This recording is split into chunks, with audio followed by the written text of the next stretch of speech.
Bonjour mes frères et sœurs, bonjour à tous, que la paix du Christ soit avec vous. En ce jour, nous allons prendre pour thème « Ne jugez point ». Ne jugez point, voici notre thème. Comme je vous l'avais promis précédemment, nous allons le méditer en lisant l'Évangile chapitre 7, 1 à 2. Évangile de Matthieu, chapitre 7, versets 1 à 2. Je vous invite à la lecture. Ne jugez point afin que vous ne soyez point jugés. Car on vous jugera du jugement dont vous jugez, et l'on vous mesurera avec la mesure dont vous mesurez. Amen. Mes frères et sœurs, le terme juger, ne jugez point, le terme juger a plus d'un sens. Même le sens que Christ utilise est clair. Dans le terme juger, notre Seigneur Jésus, il n'interdit pas le jugement civil des cours de justice envers des malfaiteurs, et ceci se retrouve dans toute la Bible. De deux, notre Seigneur Jésus-Christ n'interdit pas le jugement de l'Église à travers ceux qui l'administrent contre ceux qui marchent d'une manière désordonnée, comme il a enjoint et ses apôtres après lui. Comme il nous le dit dans l'Épître de Galates 6 et 1, « Frères, si un homme vient à être surpris en quelque faute, vous qui êtes spirituels, redressez-le avec un esprit de douceur. Prends garde à toi-même, de peur que tu ne sois aussi tenté. » L'Épître de Timothée nous dit aussi, le premier Épître de Timothée, chapitre 5, verset 20, nous dit aussi « Ceux qui pêchent, reprends-les devant tous, afin que les autres aussi éprouvent de la crainte. Si ton frère a péché, va et reprends-le entre toi et lui seul. S'il t'écoute, tu as gagné ton frère, comme le dit l'Évangile Matthieu, verset 7. » Troisièmement, notre Seigneur Jésus-Christ, il n'interdit point le jugement privé que nous sommes appelés à porter sur les faux prophètes, car lui-même nous dit que nous devons juger les hommes à leurs fruits. Gardez-vous des faux prophètes, ils viennent à vous en vêtements de brebis, mais au-dedans de ceux sont des loups ravisseurs, comme nous le dit l'Évangile Matthieu 7, verset 15. Vous les reconnaîtrez à leurs fruits.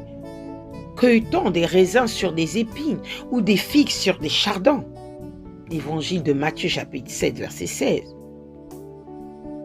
Quatrièmement, le seul jugement qu'interdit notre Seigneur Jésus, que notre Dieu, est le jugement téméraire.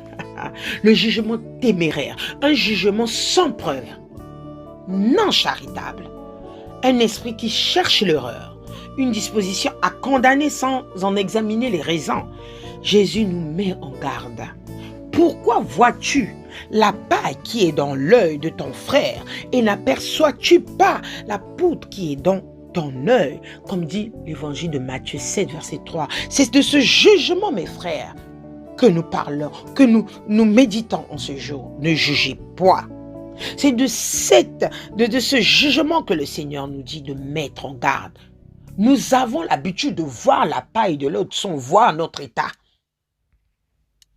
Mes frères et sœurs, nous avons l'habitude de voir la paille de l'autre sans voir notre état. Nous sommes là à juger nos adversaires, nos prochains sans cesse. Il ne nous appartient pas de juger, mes frères. Notre rôle n'est pas de lier, mais de délier nos ennemis. N'est-ce pas à ce prix que nous connaîtrons nous-mêmes la plus grande délivrance? On n'exige pas d'un enfant de 6 ans d'écrire sans faire de faute d'orthographe. Qui nous dit que l'homme ou la femme qui nous sommes coupables soit pleinement responsable? C'est là le drame de la justice humaine. Elle juge sans savoir. Mes frères et sœurs, savez-vous comment les sculpteurs ont représenté la justice? Sous la forme d'une femme aux yeux bandés tenant une balance dans sa main. Les vrais méchants, ceux qui sont doués d'un esprit bien équilibré, qui sont intelligents et sensibles et qui optent délibérément pour la perversité, la cruauté, l'exaction, sont extrêmement rares. Les méchants paient souvent par ignorance. Mon frère, quand tu juges ton prochain, tu fais partie des méchants. Tu n'as pas de preuves, sans raison.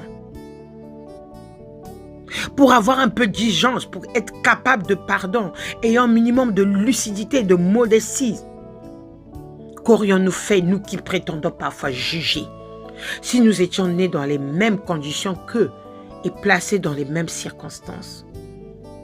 Mes frères et sœurs, en cet instant, travaillons sur nous-mêmes. Et n'oublions pas que ceux qui ont le privilège de connaître la loi de Dieu et ne l'appliquent pas, ceux également qui on applique à la lettre sans en suivre l'esprit, sont eux pleinement responsables. Car, comme le dit si bien l'Écriture, ils ont des oreilles, mais ils n'entendent pas. Quand nous jugeons les autres, mes frères et sœurs, nous sommes les méchants. On est sourds, on est dans l'ignorance. On est sourd et on est dans l'ignorance. Pourquoi voir la paille de l'autre? Pourquoi passer son temps à voir la paille de l'autre, mon frère, ma sœur? Ça ne sert à rien. C'est ce que j'aimerais parler ici. Le fait de juger l'autre, passer ton temps à la médisance, parler de ta sœur, parler de ceci. Tu fais du bien à quelqu'un, mais tu le juges encore. Mon frère, mais tu n'as rien fait. Tu vas récolter ce que tu as semé. Mon frère et ma sœur. Mon frère et ma sœur. Aujourd'hui, évitons de voir la paille de l'autre sans voir notre état. Tu es là, tu vois la paille de l'autre, mais tu ne vois pas ta poutre. C'est pour ta saint instant, mon frère et ma sœur, si tu te trouves dans ce cas. Oui, on voit plein de choses dans ce monde. Mais le Seigneur, c'est ça qu'il interdit. Il n'interdit pas la justice au tribunal du mal. Il n'interdit pas de juger d'une manière équitable, désordonnée, quand le corps du Christ est rempli du désordre. Ça, c'est tout à fait normal. Mais il parle du jugement que nous avons envers nos prochains. Le jugement que nous avons envers nos prochains. Nous salissons nos prochains. Nous foulons les pieds, nous piétinons nos prochains. Par notre mensonge, par nos médisances. Mes frères et ma sœur.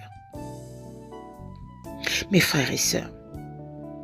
Pour terminer, je répète encore.